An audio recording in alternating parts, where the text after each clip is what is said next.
পয়লা বৈশাখ বাঙালির কাছে একটা আবেগ। 963 হিজরিতে বাংলার সন শুরু হয়। এখন বাংলার 1431 সন।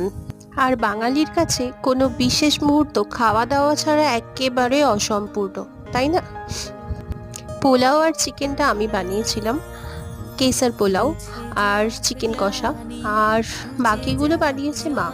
যদিও পায়েসটা কালকে আমি বানিয়েছিলাম, কালকে তো নতুন বছরে একটু মিষ্টি মুখ না হলে হয় বলো?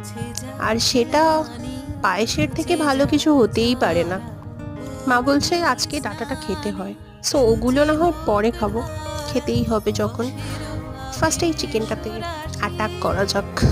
আর আমার ছোটবেলার নববর্ষটা কিন্তু একদম অন্যরকম ছিল। ওই দিন চলে যেতাম মামার বাড়ি, নতুন জামা, চড়কের মেলা, সব মিলিয়ে দারুণ মজা হতো। সবাইকে জানাই শুভ নববর্ষ, নতুন বছর সবার শুভ হোক, দারুণ ভালো থেকো।